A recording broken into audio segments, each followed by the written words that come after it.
রাম রাম সকলকে। সবাই কেমন আছো? তো বৈশাখ জ্যৈষ্ঠ মাস তো পেরিয়ে গেল, তাই আম থাকতে থাকতে এখনই বানিয়ে নাও পাকা আমে এই কাঁচা গোল্লা মিষ্টিটা। আর এই মিষ্টিটা ভীষণ ভালো খেতে, একবার বানিয়ে দেখো বাড়ির উপকরণে, খুব সহজে খুব কম টাইমে তোমরা বাড়িতে বানাতে পারবে। আর এই মিষ্টিটা খেতে এতটাই ভালো হয়, একবার খেলে বারবার ইচ্ছা করবে খেতে। আর এটা ভিডিওর জন্য আমি এটা বাড়িতে বানিয়েছিলাম 2-3 বার, ভীষণ ভালো খেতে হয়েছিল, তাই আমি ভাবলাম তোমাদের সঙ্গে শেয়ার করি। তো তোমরা দেখো আমি মিষ্টিটা কি করে বানাচ্ছি।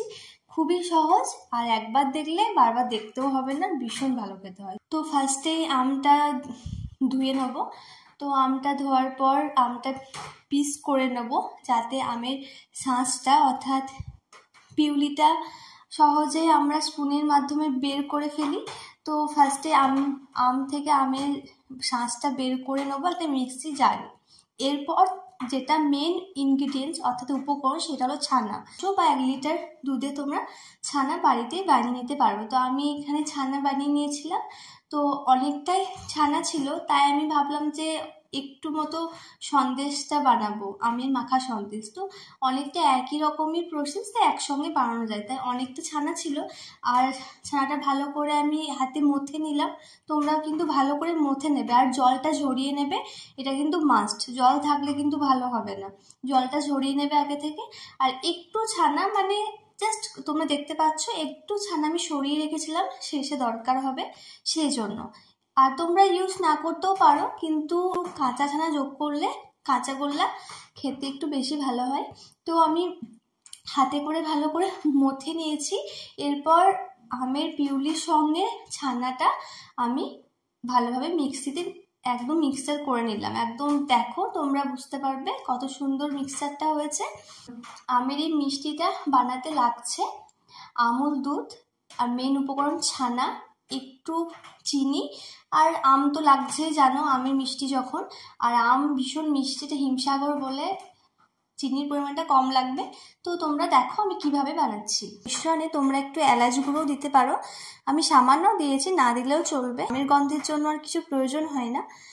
যেভাবে তোমরা বাড়িতে মন্ডা বানাও বা দুর্গাপুজোর সময় নাড়ু বানাও, সেভাবে একটা গরম কড়াইয়ের মধ্যে তোমরা মিক্সচারটা প্রথমে দিয়ে দেবে। এবার লাগছে 50 মতো আমুল দুধ। আমি কিন্তু এখানে 50 গ্রামই আমুল দুধ দিয়েছিলাম, যাতে খেতেও ভীষণই ভালো হবে।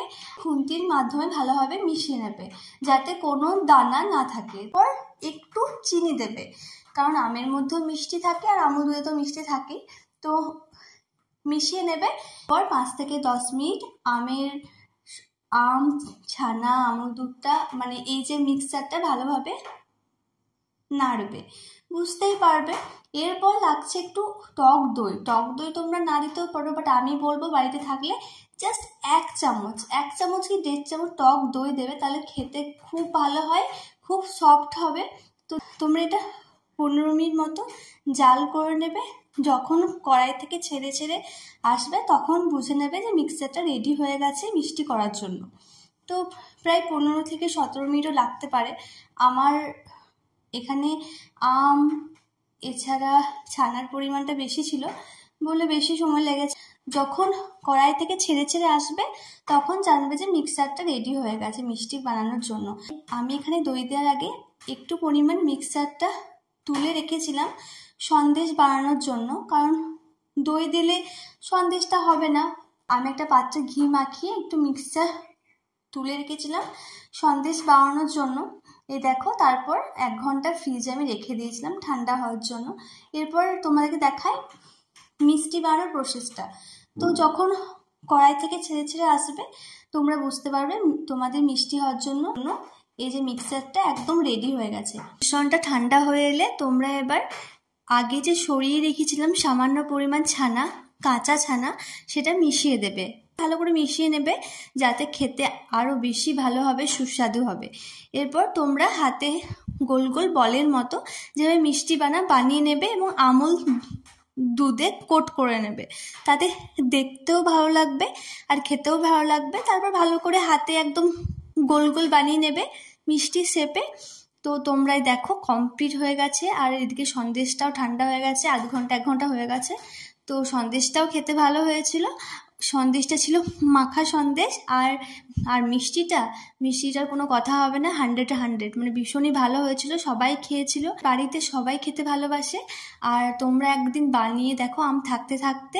আর দেখো আমি একটা স্পুন দিয়ে ভালোভাবে কেটে দেখাচ্ছি, সত্যি বানিয়ে নিতে পারো একবার। এখন আম থাকতে থাকতে এটা একদম মিস করো না। এটা আমি একজনের ভিডিওতে দেখেছিলাম অনেকদিন আগে, তো আমি সেটা আবার আমার মনের মতো করে বানিয়েছি। সত্যি ভীষণই ভালো খেতে হয়, তোমরাও একবার ট্রাই করতে পারো।